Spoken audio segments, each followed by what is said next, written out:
ನಮಸ್ಕಾರ ವೀಕ್ಷಕರೇ, ಗ್ಯಾರಂಟಿ ನ್ಯೂಸ್ಗೆ ಸ್ವಾಗತ. ನಾನು ಕಾರ್ತಿಕ್.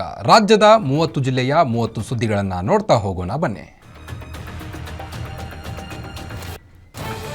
ಬಾಗಲಕೋಟೆ ಮಹಿಳೆಗೆ ನೈಜೀರಿಯಾ ವ್ಯಕ್ತಿ ಮೋಸ ಮಾಡಿದ್ದಾನೆ. ಮದುವೆ ಮಾಡಿಕೊಳ್ಳುವುದಾಗಿ ಲಕ್ಷಾಂತರ ರೂಪಾಯಿ ವಂಚನೆ ಮಾಡಿರುವ ಆರೋಪ ಕೇಳಿಬಂದಿದೆ. ಮ್ಯಾಟ್ರಿಮೋನಿಯಲ್ಲಿ ವ್ಯಕ್ತಿ ಪರಿಚಯ ಆಗಿದ್ದು ಈಗಾಗಲೇ ಮಹಿಳೆ ಮದುವೆಯಾಗಿ ಡಿವೋರ್ಸ್ ಆಗಿದ್ದಳು ಎಂದು ತಿಳಿದು ಬಂದಿದೆ. ತನ್ನ ಡೀಟೇಲ್ಸ್ ಮ್ಯಾಟ್ರಿಮೋನಿಯಲ್ಲಿ ಹಾಕಿಕೊಂಡು ಮಹಿಳೆಗೆ ಪರಿಚಯ ಆಗಿ ಮಹಿಳೆಯಿಂದ 5,55,000 ರೂಪಾಯಿ ವಂಚನೆ ಮಾಡಿದ್ದಾನೆ. ಬಳಿಕ ಮಹಿಳೆಗೆ ಬಾಗಲಕೋಟೆ ಸಿಇಎನ್ ಪೊಲೀಸ್ ಠಾಣೆಯಲ್ಲಿ ದೂರು ನೀಡಿದ್ದಾರೆ. ಸದ್ಯ ಆರೋಪಿ ಸತ್ ಅಮಿತ್ ಎಂಬಾತನನ್ನ ಬಾಗಲಕೋಟೆ ಪೊಲೀಸರು ಬಂಧಿಸಿದ್ದಾರೆ.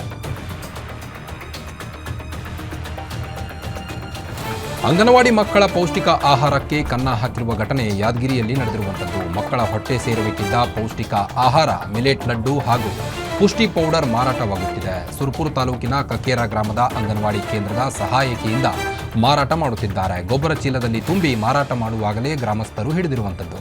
ಬಳಿಕ ಅಂಗನವಾಡಿ ಸಹಾಯಕಿಗೆ ಗ್ರಾಮಸ್ಥರು ತರಾಟೆಗೆ ತೆಗೆದುಕೊಂಡಿದ್ದಾರೆ. ಸದ್ಯ ಅಂಗನವಾಡಿ ಸಹಾಯಕಿ ಮೇಲೆ ಗ್ರಾಮಸ್ಥರು ಕ್ರಮಕ್ಕೆ ಆಗ್ರಹಿಸಿದ್ದಾರೆ.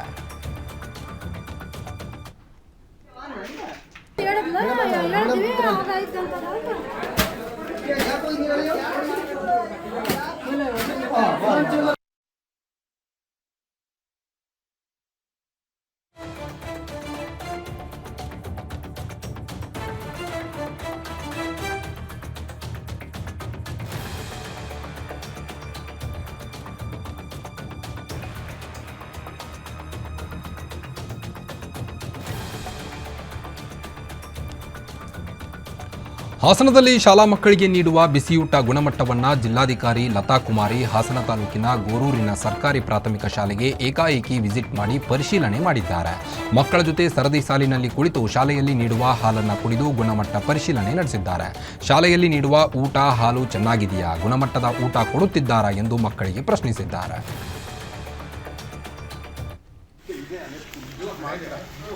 ಇದು ಹೊಸದಾಗಿ ಸಂಖ್ಯೆ ಜಾಸ್ತಿ ಆದಂಗೆ ಇಷ್ಟು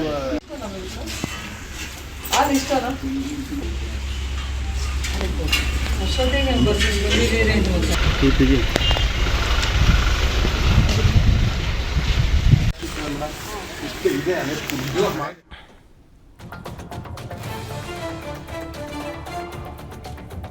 ರಾಜ್ಯ ಸರ್ಕಾರದ ಮಹತ್ವಾಕಾಂಕ್ಷೆಯ ಅನ್ನಭಾಗ್ಯ ಯೋಜನೆಯಲ್ಲಿ ಮಹಾ ಮೋಸವಾಗಿದೆ. ಯಾದಗಿರಿ ತಾಲೂಕಿನ ಬುದ್ದಾಳ್ ಗ್ರಾಮದಲ್ಲಿ ಘಟನೆ ನಡೆದಿರುವಂಥದ್ದು. ಪಡಿತರ ಅಕ್ಕಿ ಪಡೆಯಲು ಅರ್ಹ ಫಲಾನುಭವಿಗಳ ಹರಸಾಹಸ ಪಟ್ಟಿದ್ದಾರೆ. ಕುಂಟು ನೆಪ ಹೇಳಿ ರೇಷನ್ ನೀಡದೆ ನ್ಯಾಯಬೆಲೆ ಅಂಗಡಿಯವರು ಸತಾಯಿಸುತ್ತಿದ್ದಾರೆ. ಹೆಬ್ಬೆಟ್ಟು ಕೊಟ್ಟಿಲ್ಲವೆಂದು 40 ಕುಟುಂಬಕ್ಕೆ ಅಕ್ಕಿ ಜೋಳ ನೀಡಲಿಲ್ಲ. ಆದರೆ ಏಜೆನ್ಸಿಗಳು 3 ದಿನ ಪಡಿತರ ಗ್ರಾಹಕರ ಹೆಬ್ಬೆಟ್ಟು ಪಡಿತಾರೆ. ಬಳಿಕ 3 ದಿವಸ ಗ್ರಾಹಕರಿಗೆ ಪಡಿತರ ವಿತರಣೆ ಮಾಡಬೇಕು. ಆದರೆ ಹೆಬ್ಬೆಟ್ಟು ಪಡೆಯುವಾಗ ಕೂಲಿ ಕೆಲಸಕ್ಕೆ ಹೋದವರಿಗೆ ಪಡಿತರ ಅಕ್ಕಿ ಸಿಗುತ್ತಿಲ್ಲ ಎಂದು ಅಧಿಕಾರಿ ಏಜೆನ್ಸಿಗಳ ವಿರುದ್ಧ ಗ್ರಾಹಕರು ಆಕ್ರೋಶವನ್ನು ಹೊರಹಾಕ್ತಾ ಇದ್ದಾರೆ. ಚಂದನ ಹಾಕಬೇಕು, ನಾವು ಚಿಟಿ ಬೋಟ್ ಓದ್ಬೇಕು ಅಂದ್ರೆ ಬೋಟ್ ಓದ್ಲಾಕ್ರೆ ತಯಾರಿಲ್ಲ. ದಾಣ್ಯಾಗ ಬರ್ತಾರ, ಟೇಬಲ್ ಇಲ್ಲ, ಮನೆಗೆ ಹೋಗ್ತಾರೆ. ನಾವೇನು ಮಾಡಬೇಕು? ನಾವು ಬಂದ್ ಮಾಡ್ತಾರೆ, ಯಾರಿಗೆ ಹೇಳಿಲ್ಲ ಕೇಳಿಲ್ಲ, ರೈಟ್ ಬಂದು ಕಿಲಿ ಹಾಕಿ ರೈಟ್ ಆಗಿ ಯಾಕೆ ಹೊಳಗಿಲ್ಲ ಅಂದ್ರೆ ನಾವು ಏನು ಹೇಳಬೇಕು? ಅಕ್ಕಿ ಬಂದು ದಾವಣಗೆರೆಯಲ್ಲಿ ಅನಧಿಕೃತವಾಗಿ ನಡೆಸುತ್ತಿದ್ದ ಸ್ಕಿನ್ ಆ್ಯಂಡ್ ಹೇರ್ ಕ್ಲಿನಿಕ್ ಮೇಲೆ ದಾಳಿ ಮಾಡಿದ್ದಾರೆ.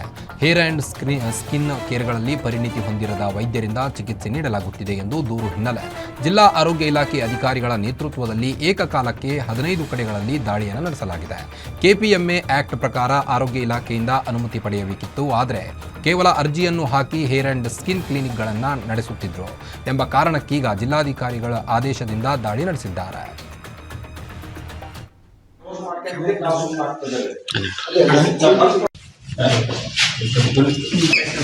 ಅಲ್ಲ ಬೇಕಿದ್ರೆ ಒಂದು ಇದನ್ನು ಹಚ್ಚಿಬಿಡ್ತೀರ.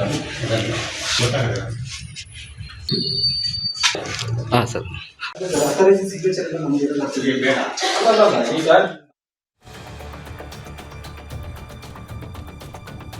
ಚಿಕ್ಕಬಳ್ಳಾಪುರ ಜಿಲ್ಲೆ ಬಾಗೇಪಲ್ಲಿ ಹೊರವಲಯದ ಕೊತ್ತಪಲ್ಲಿ ರಸ್ತೆ ಸಂಪೂರ್ಣ ಹದಗೆಟ್ಟಿದ್ದು ರಸ್ತೆ ಸರಿಪಡಿಸುವಂತೆ ಮನವಿ ಮಾಡಿದ್ರು.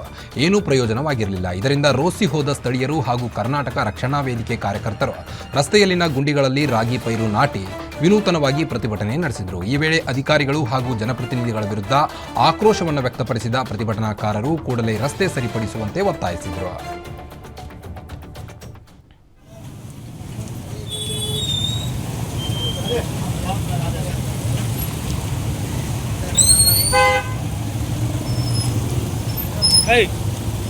ಬಂದ್ಬಿಡ ಇದ್ದ ನೋಡಿ ಸ್ನೇಹಿತರೆ, ಯಾವ ರೀತಿ ನೋಡಿ ಎಷ್ಟು ಸಮಸ್ಯೆ ಆಗ್ತದೆ. ನೀರು ನೋಡಿ ಹೆಂಗಿದೆ, ಟೂ ವೀಲರ್ ಬರ್ತಾ ವೀಲು ತುಂಬಾಗಿದೆ. ಹೆಂಗ್ ಓಡಾಡೋದು ಜನ, ಹೆಂಗ್ ಓಡಾಡ್ಬೇಕು, ಏನ್ ಮಾಡ್ತಾ ಇದ್ದಾರೆ ಜನಪ್ರತಿನಿಧಿಗಳು? ನಿದ್ದೆ ಮಾಡ್ತಾ ಇದಾರ? ಜನರಿಗೆ ಸಹಾಯ ಮಾಡೋಕ್ಕಾಗಲ್ಲ, ಜನರಿಗೆ ಮೂಲಭೂತ ಸೌಲಭ್ಯ ಕೊಡೋಕ್ಕಾಗಲ್ಲ. ಸರಿಯಾಗಿ ರೇಷನ್ ವಿತರಿಸದ ಹಿನ್ನೆಲೆ ಬೀದರ್ನ ಏಕಲೂರು ವಾಡಿ ಗ್ರಾಮದಲ್ಲಿ ಡೀಲರ್ಗೆ ಗ್ರಾಮಸ್ಥರು ತರಾಟೆಗೆ ತೆಗೆದುಕೊಂಡಿದ್ದಾರೆ. ಸಮಯಕ್ಕೆ ಸರಿಯಾಗಿ ರೇಷನ್ ವಿತರಿಸುತ್ತಿಲ್ಲ, ವಾರಗಟ್ಟಲೆ ಸತಾಯಿಸುತ್ತಿದ್ದಾರೆ ಎಂದು ಗ್ರಾಮಸ್ಥರು ಆಕ್ರೋಶವನ್ನು ಹೊರಹಾಕಿದ್ದಾರೆ. ಹಾಗೆಯೇ ರೇಷನ್ಗಾಗಿ ಗ್ರಾಮದಿಂದ 3 ಕಿಲೋಮೀಟರ್ ದೂರದಲ್ಲಿ ಬಂದು ತಂಬ್ ನೀಡಿದರೂ ಬಳಿಕ ರೇಷನ್ ನೀಡಲು ವಾರಗಟ್ಟಲೆ ಸರ್ವರ್ ಇಲ್ಲ ಎಂದು ಸತಾಯಿಸುತ್ತಿದ್ದಾರೆ. ಸ್ಥಳಕ್ಕೆ ಫುಡ್ ಆಫೀಸರ್ ನಾಗರಾಜ್ ಭೇಟಿ ನೀಡಿ ರೇಷನ್ ಡೀಲರ್ಗೆ ಸರಿಯಾದ ಸಮಯಕ್ಕೆ ರೇಷನ್ ವಿತರಿಸುವಂತೆ ಸೂಚನೆ ನೀಡಿದ್ದಾರೆ.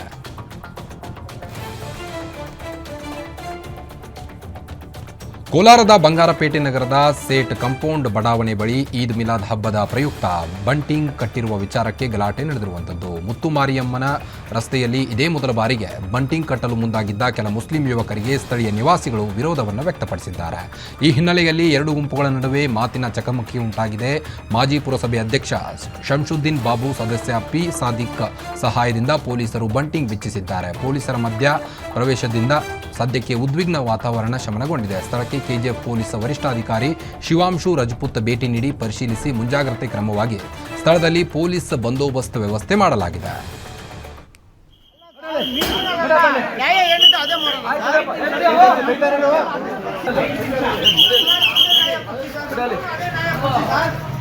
ಗೌತಮ್ ಹೇಳ್ತಾ ನಡೆಯಲಿ, ಸುಮ್ಮನೆ ನಡೆಯಲಿ, ನಡೆಯಲಿ.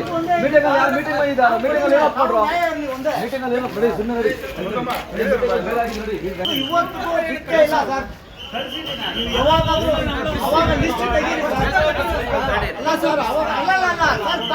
ಅದನ್ನ ಮಾತಾಡೋಣ ಸರ್, ಹೊಸದಾಗಿ ಬೇಡ. ಧಾರವಾಡದ ಶಿವಾಜಿ ಸರ್ಕಲ್ ಬಳಿ ಇರೋ ಕಸಾಯಿಖಾನೆಗೆ ಬಜರಂಗ ದಳದ ಕಾರ್ಯಕರ್ತರು ದಾಳಿಗೆ ಮುಂದಾಗಿದ್ದರು. ಈ ವೇಳೆ ಕಸಾಯಿಖಾನೆ ವಿಚಾರವಾಗಿ ಪೊಲೀಸರು ಹಾಗೂ ಬಜರಂಗ ದಳದ ಕಾರ್ಯಕರ್ತರ ನಡುವೆ ವಾಗ್ವಾದ ನಡೆದಿರುವಂಥದ್ದು. ಕಸಾಯಿಖಾನೆಯಲ್ಲಿ ಗೋವುಗಳನ್ನು ವಧೆ ಮಾಡಲಾಗುತ್ತಿದೆ ಎಂದು ಆರೋಪಿಸಿ ಬಜರಂಗ ದಳದ ಕಾರ್ಯಕರ್ತರನ್ನ ಪೊಲೀಸರು ತಡೆದು ನಿಲ್ಲಿಸಿದ್ದಾರೆ. ನಮ್ಮ ಜೊತೆ ಕಸಾಯಿಖಾನೆ ಒಳಗೆ ಬಂದು ಗೋವು ಕರೆದಿದ್ದರೆ ಕ್ರಮ ಆಗಬೇಕು ಎಂದು ಬಜರಂಗ ದಳದ ಕಾರ್ಯಕರ್ತರು ಪಟ್ಟು ಹಿಡಿದಿದ್ದಾರೆ. ನಾನು ಕೇಳ್ತಾ ಇರೋದು, ಈ ಕಸಾಯಿಖಾನೆ ಏನು ಪಾಕಿಸ್ತಾನದಲ್ಲಿ ಇದೆಯೋ ಅಥವಾ ಭಾರತ ಒಳಗಿದೆಯೋ? ಮತ್ತೆ ನಾವು ಏನು ಕಾನೂನು ಉಲ್ಲಂಘನೆ ಮಾಡ್ತಾ ಇದೇವೇನೋ? ನೀವೆಲ್ಲರ ಸಮ್ಮುಖ ಒಳಗೆ ನಾವು ಬರ್ತೇವೆ, ನಾವು ಹೊರಗಡೆ ನಿಂದಿರ್ತೇವೆ, ನಾವು ಪ್ರಾಮಿಸ್ ಮಾಡ್ತೇವೆ, ನಾವು ಯಾವ್ದು ಕಾನೂನು ಉಲ್ಲಂಘನೆ ಮಾಡುವುದಿಲ್ಲ. ನೀವು ಒಳಗಡೆ ಹೋಗ್ರಿ, ನೀವು ಒಳಗಡೆ ಹೋಗ್ರಿ. ನಾವು ಯಾರು ಒಳಗೆ ಹೋದ್ರೆ ಹೇಳ್ರಿ, ನಾವೇನು ಹೋಗ್ತೇವಿ?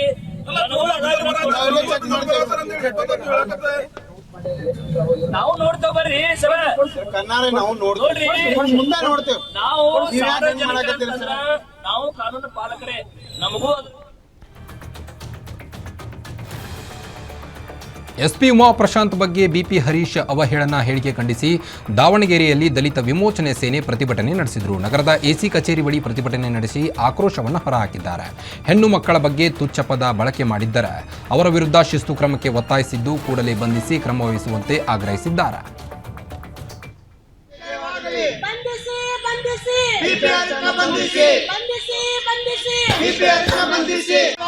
ದಲಿತ ವಿಮೋಚನಾ ಸೇನೆಗೆ ಜಯವಾಗಲಿ, ಜಯವಾಗಲಿ. ದಕ್ಷ ಪ್ರಾಮಾಣಿಕ ಅಧಿಕಾರಿಗೆ ನಿಂದಿಸಿದ ಬಿಪಿ ಹರೀಶ್ ಅವರಿಗೆ ಧಿಕ್ಕಾರ, ಧಿಕ್ಕಾರ. ದಕ್ಷ ಅಧಿಕಾರಿಗೆ ನಿಂದಿಸಿದ ಬಿಪಿ ಹರೀಶ್ ಅವರಿಗೆ ಧಿಕ್ಕಾರ, ಧಿಕ್ಕಾರ. ಬಿಪಿ ಹರೀಶ್ ಬಂಧಿಸಿ, ಬಂಧಿಸಿ, ಬಂಧಿಸಿ. ಬಿಪಿ ಹರೀಶ್ ಬಂಧಿಸಿ. ವರಿಷ್ಠ ಯುವಕನ ಮೇಲೆ ರಾಡ್ ಹಾಗೂ ತಲ್ವಾರ್ನಿಂದ ಹಲ್ಲೆ ನಡೆಸಿದ್ದಾರೆ. ಹುಬ್ಬಳ್ಳಿಯ ಸೆಟಲ್ಮೆಂಟ್ನಲ್ಲಿ ಘಟನೆ ನಡೆದಿರುವಂಥದ್ದು. ಮಹೇಶ್ ಬಾರ್ಕೇರ್ ಹಲ್ಲೆಗೆ ಒಳಗಾದ ಯುವಕ ಮನೆಯಲ್ಲಿ ಇವನನ್ನ ಕರೆಸಿಕೊಂಡು ಕುತ್ತಿಗೆ ಭಾಗದಲ್ಲಿ ಚಾಕು ಇರಿದು ತಲ್ವಾರ್ನಿಂದ ಗ್ಯಾಂಗ್ ಒಂದು ಹಲ್ಲೆ ನಡೆಸಿದೆ. ಯಾವ ಕಾರಣಕ್ಕೆ ಹಲ್ಲೆ ನಡೆದಿರುವಂಥದ್ದು ಎಂಬ ಕಾರಣ ತಿಳಿದು ಬಂದಿಲ್ಲ. ಯುವಕನನ್ನ ಕಿಮ್ಸ್ ಆಸ್ಪತ್ರೆಗೆ ಪೊಲೀಸರು ದಾಖಲಿಸಿದ್ದಾರೆ. ಈ ಕುರಿತು ಬೆಂಡಿಗೇರಿ ಪೊಲೀಸ್ ಠಾಣೆಯಲ್ಲಿ ಪ್ರಕರಣ ದಾಖಲಾಗಿದೆ.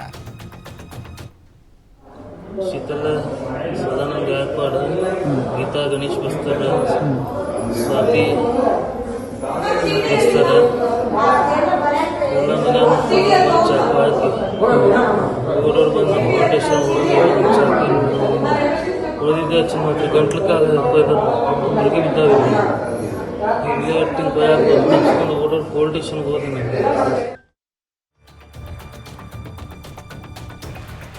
ಕೊಳೆತ ಸ್ಥಿತಿಯಲ್ಲಿ ಯುವಕನ ಶವ ಪತ್ತೆಯಾದ ಘಟನೆ ರಾಯಚೂರಿನಲ್ಲಿ ನಡೆದಿದೆ. ನಗರದ ಮಡ್ಡಿಪೇಟೆ ಏರಿಯಾದ ಆಂಜನೇಯ ದೇವಸ್ಥಾನ ಪಕ್ಕದ ಹಳೆಯ ಮನೆಯಲ್ಲಿ ಶವ ಪತ್ತೆಯಾಗಿದ್ದು ಮಂಜುನಾಥ್ ಎಂದು ಮಾಹಿತಿ ತಿಳಿದು ಬಂದಿದೆ.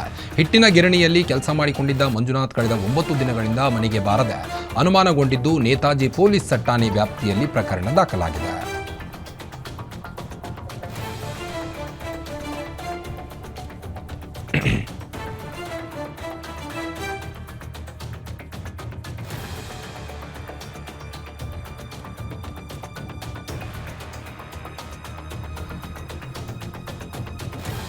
ರಾಯಚೂರು ಜಿಲ್ಲೆಯಾದ್ಯಂತ ಹವಾಮಾನ ವೈಪರೀತ್ಯ ಹಿನ್ನೆಲೆ ಮಕ್ಕಳಲ್ಲಿ ಕಾಣಿಸಿಕೊಂಡ ನೆಗಡಿ, ಕೆಮ್ಮು, ಜ್ವರ ಹೆಚ್ಚಾಗಿ ಕಾಣಿಸಿಕೊಳ್ಳುತ್ತಿದ್ದು RSV ವೈರಸ್ ಹೆಚ್ಚಾಗುತ್ತಿದ್ದು ಸಿಂಧನೂರು ಪಟ್ಟಣದ ಖಾಸಗಿ ಆಸ್ಪತ್ರೆಯ ಮುಂದೆ ಪೋಷಕರು ಮಕ್ಕಳ ಜೊತೆ ಮುಂಜಾನೆ 4 ಗಂಟೆಯಿಂದಲೇ ಕ್ಯೂ ನಿಲ್ಲುವಂಥ ಪರಿಸ್ಥಿತಿ ನಿರ್ಮಾಣವಾಗಿದೆ. 5 ವರ್ಷದ ಮಕ್ಕಳಿಗೆ ಬರುವ ವೈರಸ್ ಇದಾಗಿದೆ. ಕಳೆದ 20 ದಿನದಿಂದ ರೋಗ ಹರಡುವ ಪ್ರಮಾಣ ಹೆಚ್ಚಾಗಿದ್ದು ಸರ್ಕಾರಿ ಆಸ್ಪತ್ರೆಗಳಲ್ಲಿ ಸರಿಯಾದ ಚಿಕಿತ್ಸೆ ಸಿಗದೆ ಖಾಸಗಿ ಆಸ್ಪತ್ರೆಗೆ ಹೋಗಿ ಬೆಳಗ್ಗೆಯಿಂದ ಕ್ಯೂ ನಿಂತರೂ ಅಲ್ಲಿ ಸರಿಯಾದ ರೀತಿಯಲ್ಲಿ ಟೋಕನ್ ಸಿಗದೆ ಮಕ್ಕಳು ಹಾಗೂ ಪೋಷಕರು ನರಳಾಡುತ್ತಿದ್ದಾರೆ.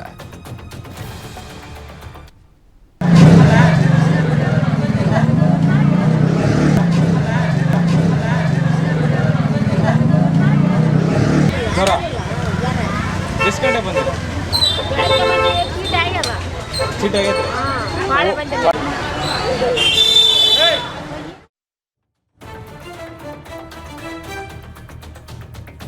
ಕೋಲಾರ ತಾಲೂಕಿನ ಲಕ್ಷ್ಮೀಸಾಗರ ಗ್ರಾಮದ ಕೆಸಿ ವ್ಯಾಲಿ ಡಿಸಿ ಪಾಯಿಂಟ್ ಬಳಿ ನಿರ್ಮಾಣವಾಗಿರುವ ಪಂಪ್ ಹೌಸ್ ಅನ್ನು ಸಿಎಂ ಸಿದ್ದರಾಮಯ್ಯ ವರ್ಚುವಲ್ ಕಾನ್ಫರೆನ್ಸ್ ಮೂಲಕ ಉದ್ಘಾಟಿಸಿದರು. ಡಿಸಿಎಂ ಡಿಕೆ ಶಿವಕುಮಾರ್, ಶಾಸಕರಾದ ಕೊತ್ತೂರು ಮಂಜುನಾಥ್, ಕೆವೈ ನಂಜೇಗೌಡ, ಅನಿಲ್ ಕುಮಾರ್ ಸಿಎಂಗೆ ಸಾಥ್ ನೀಡಿದರು. 2ನೇ ಹಂತದಲ್ಲಿ ಕೋಲಾರ ತಾಲೂಕಿನ 30 ಕೆರೆಗಳಿಗೆ ನೀರು ಹರಿಸುವ ಪಂಪ್ ಹೌಸ್ ಇದಾಗಿದ್ದು ಈ ಮೂಲಕ ಕೆಸಿ ವ್ಯಾಲಿ ನೀರಾವರಿ ಯೋಜನೆಯ 5ನೇ ಪಂಪ್ ಹೌಸ್ ಉದ್ಘಾಟನೆ ಆದಂತಾಗಿದೆ.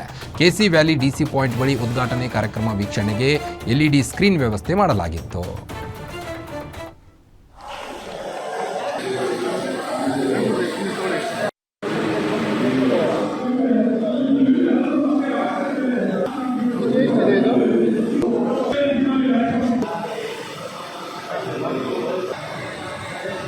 ಬನ್ನಿ ಸ್ವಲ್ಪ.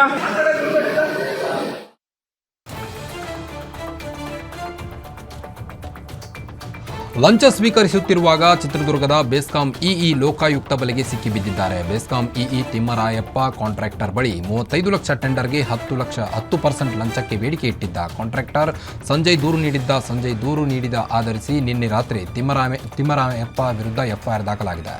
ಲಂಚದ ಹಣವನ್ನು ರಿಕವರಿ ಮಾಡಲಾಗಿದ್ದು ಲೋಕ ಅಧಿಕಾರಿಗಳು ತಿಮ್ಮರಾಯಪ್ಪನನ್ನು ಬಂಧಿಸಿದ್ದಾರೆ.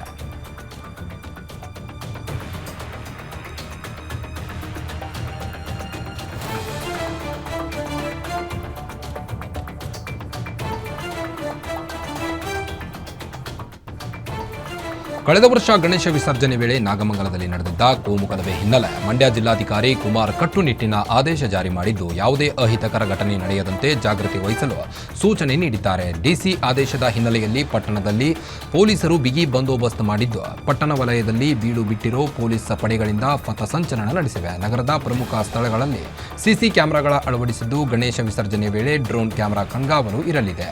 ಪಟ್ಟಣದ ಸುತ್ತಮುತ್ತ 2 ದಿನ ಮದ್ಯ ಮಾರಾಟಕ್ಕೆ ನಿರ್ಬಂಧ ಹೇರಲಾಗಿದೆ.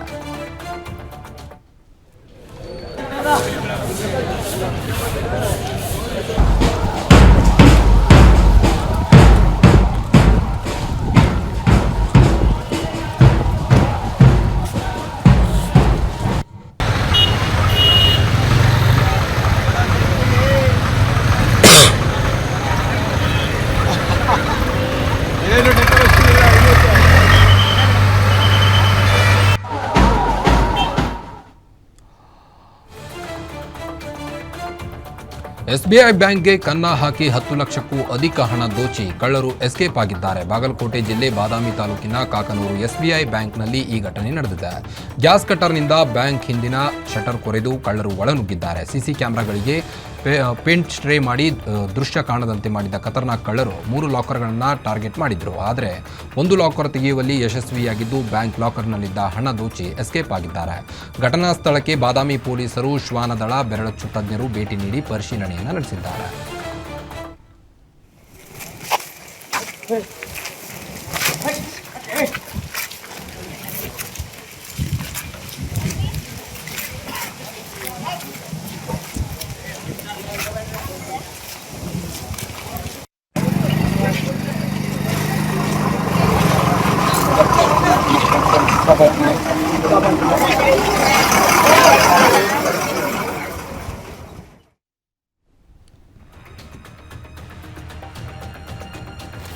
ಅಂತಾರಾಜ್ಯ ಕಳ್ಳರನ್ನು ಅಥಣಿ ಪೊಲೀಸರು ಹೆಡೆಮುರಿ ಕಟ್ಟಿದ್ದಾರೆ. ಬೆಳಗಾವಿಯ ವಿವಿಧ ತಾಲೂಕುಗಳಲ್ಲಿ ಅಂತಾರಾಜ್ಯ ಕಳ್ಳರು ಕಳ್ಳತನ ಮಾಡುತ್ತಿದ್ರು ಎಂದು ಮಾಹಿತಿ ಬಂದಿದೆ. 5 ಜನ ಆರೋಪಿಗಳನ್ನು ಕೆಡ್ಡಾಗೆ ಬೀಳಿಸುವಲ್ಲಿ ಅಥಣಿ ಪೊಲೀಸರು ಯಶಸ್ವಿಯಾಗಿದ್ದಾರೆ. ಬಂಧಿತರಿಂದ 2 ಪಿಸ್ತೂಲ್, 7 ಜೀವಂತ ಗುಂಡುಗಳು, ಲಕ್ಷಾಂತರ ಮೌಲ್ಯದ ಬೆಲೆ ಬಾಳುವ ಚಿನ್ನಾಭರಣಗಳನ್ನು ವಶಕ್ಕೆ ಪಡೆದಿದ್ದಾರೆ. ಈಗಾಗಲೇ ಆರೋಪಿಗಳ ವಿರುದ್ಧ ವಿವಿಧ ಠಾಣೆಗಳಲ್ಲಿ 9 ಪ್ರಕರಣಗಳು ದಾಖಲಾಗಿವೆ. ಬೆಳಗಾವಿ ಎಸ್ಪಿ ಅಥಣಿ ಡಿವೈಎಸ್ಪಿ ಮಾರ್ಗದರ್ಶನದಲ್ಲಿ ತನಿಖೆ ನಡೆದಿದ್ದು, ವಿವಿಧ ಠಾಣೆಯ ಸಿಪಿಐ, ಪಿಎಸ್ಐ ಹಾಗೂ ಸಿಬ್ಬಂದಿಗಳ ತಂಡದಿಂದ ಕಾರ್ಯಾಚರಣೆ ನಡೆದಿರುವಂಥದ್ದು. ಇವರ ತಂಡದ ಕಾರ್ಯಕ್ಕೆ ಬೆಳಗಾವಿಯ ಎಸ್ಪಿ ಭೀಮಾಶಂಕರ್ ಗುಳೇದ್ ಶ್ಲಾಘನೀಯ ವ್ಯಕ್ತಪಡಿಸಿದ್ದಾರೆ.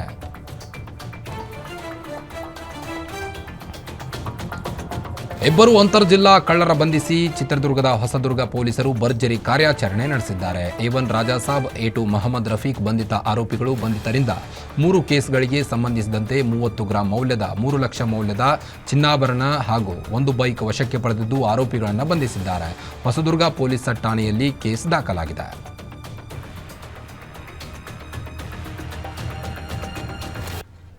ಬೆಳಗಾವಿಯಲ್ಲಿ ಆಕಸ್ಮಿಕ ಬೆಂಕಿ ತಗುಲಿ ಮನೆಯಲ್ಲಿದ್ದ ವೃದ್ಧೆ ದಾರುಣ ಸಾವನ್ನಪ್ಪಿದ್ದಾರೆ. ನಗರದ ಕಡೆ ಬಜಾರ್ನಲ್ಲಿ ಈ ಒಂದು ಘಟನೆ ಸಂಭವಿಸಿದೆ. ಒಂಟಿಯಾಗಿ ವಾಸಿಸುತ್ತಿದ್ದ 78 ವರ್ಷದ ಸುಪ್ರಿಯಾ ಬೈಲೂರು ಎಂಬಾಕೆ ಅಡುಗೆ ಮಾಡುತ್ತಿದ್ದ ವೇಳೆ ಬೆಂಕಿ ತಗುಲಿರುವ ಶಂಕೆ ವ್ಯಕ್ತವಾಗಿದೆ. ಬೆಂಕಿ ಹೊತ್ತಿಕೊಳ್ಳುತ್ತಿದ್ದಂತೆ ಮನೆಯಲ್ಲಿದ್ದ ಬೆಡ್ಗೂ ಕೂಡ ತಗುಲಿದ್ದು ಬೆಂಕಿ ಮನೆಗೆ ವ್ಯಾಪಿಸಿದೆ. ಮನೆಯಲ್ಲಿನ ಸಾಮಗ್ರಿಗಳು, ಪೀಠೋಪಕರಣ ಕೂಡ ಬೆಂಕಿಗಾಹುತಿಯಾಗಿದೆ. ಸ್ಥಳೀಯರು ಮಾಹಿತಿ ಮೇಲೆ ಸ್ಥಳಕ್ಕಾಗಮಿಸಿದ ಅಗ್ನಿಶಾಮಕ ಸಿಬ್ಬಂದಿ ಪೊಲೀಸರು ಬೆಂಕಿ ನಂದಿಸಿದರು.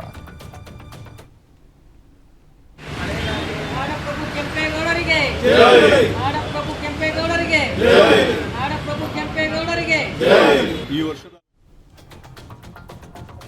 ನೂರಡಿ ರಸ್ತೆಗೆ ನಾಡಪ್ರಭು ಕೆಂಪೇಗೌಡರ ಹೆಸರಿಡಲು ಮಂಡ್ಯದಲ್ಲಿ ಪ್ರತಿಭಟನೆ ನಡೆಸಿದ್ದಾರೆ. ರಾಜ್ಯದ ಒಕ್ಕಲಿಗರ ಸಂಘದಿಂದ ಪಟ್ಟು ಹಿಡಿದಿದ್ದು ಅಶೋಕ್ ಜೈರಾಮ್ ನೇತೃತ್ವದಲ್ಲಿ ನಗರಸಭೆ ಅಧ್ಯಕ್ಷ ನಾಗೇಶ್ಗೆ ಮನವಿ ಮಾಡಿಕೊಂಡಿದ್ದಾರೆ. ಮಂಡ್ಯ ಜಿಲ್ಲೆಯಲ್ಲಿ ಅತಿ ಹೆಚ್ಚು ಒಕ್ಕಲಿಗರ ಸಮುದಾಯವಿದೆ. ನಾಡಪ್ರಭು ಕೆಂಪೇಗೌಡರ ಭವನ ಮತ್ತು ಅವರ ಹೆಸರು ಇರುವಾಗೆ ನೂರಡಿ ರಸ್ತೆಗೆ ಕೆಂಪೇಗೌಡರ ನಾಮಕರಣ ಮಾಡಿ ಒಂದು ಭವನ ನಿರ್ಮಾಣ ಮಾಡಬೇಕು. ನಾಡು ಕಂಡಂತಹ ಕೆಂಪೇಗೌಡರ ಹೆಸರು ಉಳಿಯಬೇಕು. ಹಾಗಾಗಿ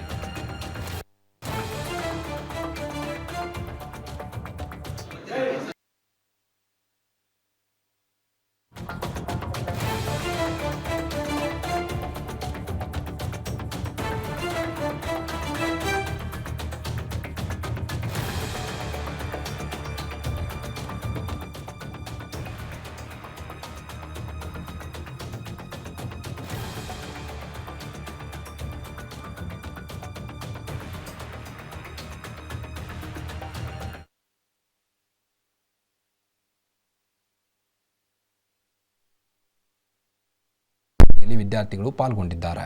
ಪ್ರತಿಷ್ಠಿತೆಗೆ ಬಿದ್ದು ತಾಲೂಕು ಶಿಕ್ಷಣ ಇಲಾಖೆಯ ಅಧಿಕಾರಿಗಳು ಕ್ರೀಡಾಕೂಟ ನಡೆಸಿದ್ದಾರೆ.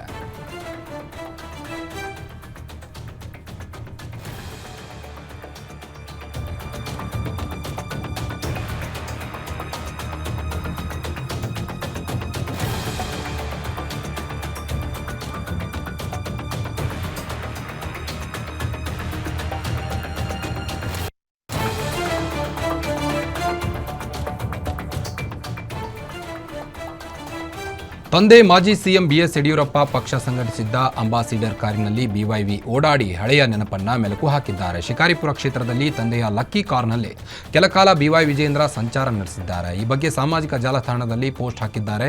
ತಂದೆಯ ರಾಜಕೀಯ ಜೀವನದಲ್ಲಿ ಕಾರು ಭಾವನಾತ್ಮಕ ಮೈಲಿಗಲ್ಲು ಹಾಗೂ ಬಿಜೆಪಿ ಸಂಘಟನೆಗೆ ಶ್ರಮದ ಶಕ್ತಿ ಶ್ರಮಿಸಿದ ಕಮಲ ರಥ ಎಂದು ಭಾವನಾತ್ಮಕ ಪೋಸ್ಟ್ ಬರೆದುಕೊಂಡಿದ್ದಾರೆ.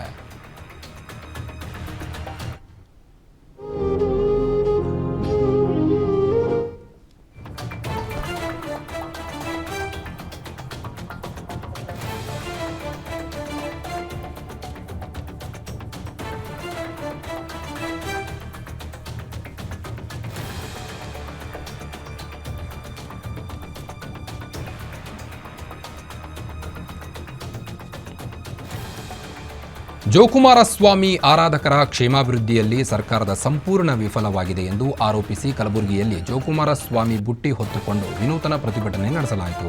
ಬುಡಕಟ್ಟು ಸಮುದಾಯಗಳ ಸಾಂಸ್ಕೃತಿಕ ಸಾಹಿತ್ಯ ಪರಿಷತ್ ನೇತೃತ್ವದಲ್ಲಿ ನಗರದ ಜಿಲ್ಲಾಧಿಕಾರಿ ಕಚೇರಿಯ ಎದುರು ಪ್ರತಿಭಟನಾ ನಿರತರು ಸರ್ಕಾರದ ನಡೆಯನ್ನ ತೀವ್ರವಾಗಿ ಖಂಡಿಸಿದರು. ಪುರಾತನ ಕಾಲದಿಂದಲೂ ನಾಡಿನಾದ್ಯಂತ ಬುಡಕಟ್ಟು ಸಮುದಾಯ ಜನ ಜೋಕುಮಾರನ ಆರಾಧನೆ ಮುಂದುವರಿಸಿಕೊಂಡು ಬಂದಿದೆ. ಆದರೆ ಜನಾಂಗದ ಆರ್ಥಿಕ ಪರಿಸ್ಥಿತಿ ಹದಗೆಟ್ಟಿದೆ. ಅದಕ್ಕಾಗಿ ಬುಡಕಟ್ಟು ಜನಾಂಗದ ಆರ್ಥಿಕ ಸಬಲೀಕರಣಕ್ಕೆ ಸರ್ಕಾರ ಒತ್ತು ಕೊಡಬೇಕು ಎಂದು ಆಗ್ರಹಿಸಿದರು.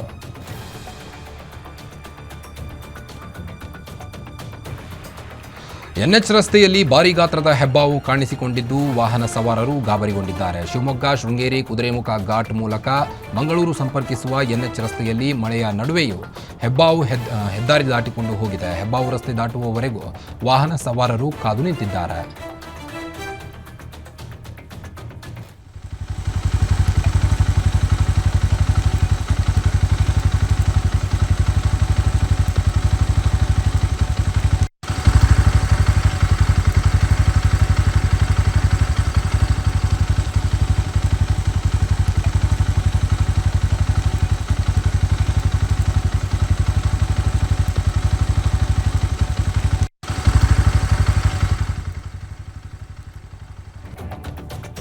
ಸ್ಕೂಟಿಯಲ್ಲಿ ಅಡಗಿ ಕೂತಿದ್ದ ನಾಗರಹಾವನ್ನ ಹಿಡಿದ ಘಟನೆ ದಾವಣಗೆರೆಯ ಡಿಸಿಎಂ ಟೌನ್ಶಿಪ್ನಲ್ಲಿ ನಡೆದಿದೆ. ಸುನಿತಾ ಎಂಬುವರ ಸ್ಕೂಟಿಯಲ್ಲಿ 5 ಅಡಿ ನಾಗರಹಾವು ನೋಡಿ ಕುಟುಂಬಸ್ಥರು ಗಾಬರಿಗೊಂಡಿದ್ದು ನಂತರ ಹಾವು ಹಿಡಿಯುವವರಿಗೆ ಒಪ್ಪಿಸಿದ್ದಾರೆ. ಬಳಿಕ ನಾಗರಹಾವು ಹಿಡಿದು ಸ್ನೇಕ್ ಬಸವರಾಜ್ ಕಾಡಿಗೆ ಬಿಟ್ಟಿದ್ದಾರೆ.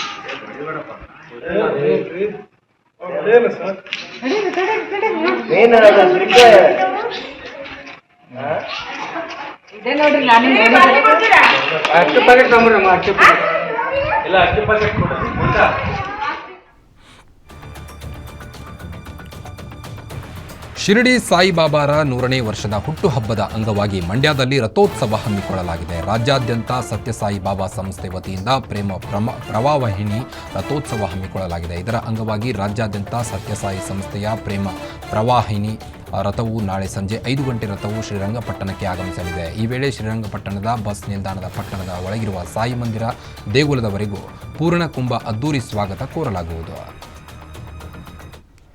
ಶ್ರೀರಂಗಪಟ್ಟಣಕ್ಕೆ ಆಗಮಿಸ್ತಾ ಇದೆ. ಅದರ ಅಂಗವಾಗಿ ನಮ್ಮ ಸತ್ಯಸಾಯಿ ಬಾಬಾರವರ 100ನೇ ವರ್ಷದ ಜನ್ಮ ದಿವಸದ ಅಂಗವಾಗಿ ಇಡೀ ಕರ್ನಾಟಕ ರಾಜ್ಯ ಪ್ರವಾಸ ಮಾಡಿ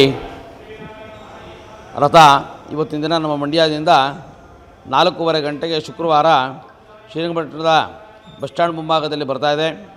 ಅದನ್ನು ಭವ್ಯವಾಗಿ ನಾಗಸ್ವರವಾದನ ಸಹಿತ ಪರವಾಗಿ ಒಂದು ಕಲಶ ಕುಂಭಗಳನ್ನು ಇಟ್ಟುಕೊಂಡು ಪೂರ್ಣಕುಂಭ ಸ್ವಾಗತವಾಗಿ ಆ ಒಂದು ರಥವನ್ನು ಸ್ವಾಗತ ಮಾಡಿ ವಿಜೃಂಭಣೆಯಾಗಿ ಮೆರವಣಿಗೆ ಮಾಡಿ ಶ್ರೀರಂಗಪಟ್ಟಣದ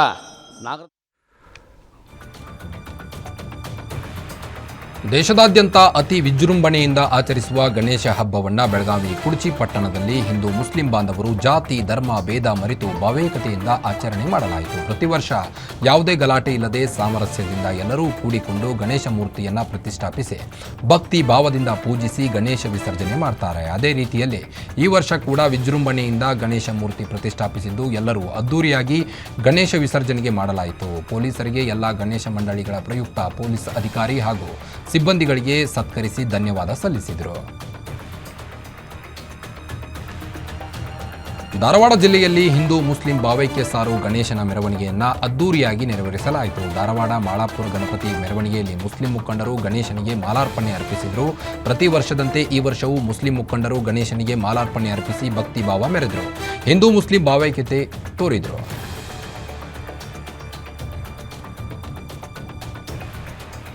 ರಾಯಚೂರಿನ ಸಿಂಧನೂರಿನಲ್ಲಿ ಹಿಂದೂ ಮಹಾ ಗಣೇಶ ಉತ್ಸವ ಅದ್ದೂರಿಯಾಗಿ ಜರುಗಿತು. ಗಣೇಶನ ಪೂಜಾ ಕಾರ್ಯಕ್ರಮದಲ್ಲಿ ಬಿಜೆಪಿ ಎಂಎಲ್ಸಿ ಸಿಟಿ ರವಿ ಭಾಗಿಯಾಗಿ ಹಿಂದೂ ಸಂಘಟನೆಯನ್ನು ಬಲಪಡಿಸಲು ಸಿಟಿ ರವಿ ಕರೆ ನೀಡಿ ಗಣೇಶನ ಹಬ್ಬಕ್ಕೆ ಡಿಜೆ ನಿಷೇಧ ಹೇರಿದ ಸರ್ಕಾರದ ವಿರುದ್ಧ ಸಿಟಿ ರವಿ ಕಿಡಿಕಾರಿದ್ದು, ರಾತ್ರಿ 10 ಗಂಟೆಯಿಂದ 6 ಗಂಟೆಯವರೆಗೆ ಮೈಕ್ ಬಳಸಬೇಡಿ ಅಂತೀರಾ, ಆದರೆ ಬೆಳಗ್ಗೆ 5 ಗಂಟೆಗೆ ಮೈಕ್ ಹಾಕುವವರಿಗೆ ನೋಟಿಸ್ ಕೊಟ್ಟು ಬನ್ನಿ ಎಂದು ಸರ್ಕಾರದ ವಿರುದ್ಧ ಆಕ್ರೋಶವನ್ನು ಹೊರಹಾಕಿದ್ದಾರೆ.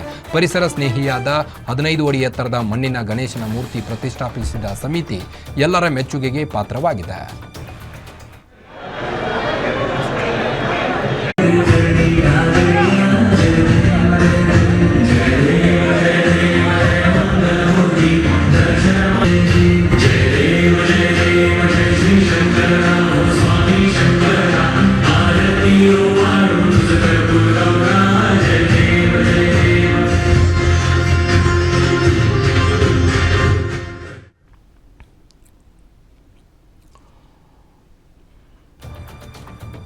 ಇದಾಗಿತ್ತು ಈ ಹೊತ್ತಿನ 30 ಜಿಲ್ಲೆಯ 30 ಸುದ್ದಿಗಳು. ಮತ್ತಷ್ಟು ಸುದ್ದಿಗಳಿಗಾಗಿ ನೋಡ್ತಾ ಇರಿ ಗ್ಯಾರಂಟಿ ನ್ಯೂಸ್. ಸುದ್ದಿ ಖಚಿತ, ನ್ಯಾಯ ನಿಶ್ಚಿತ.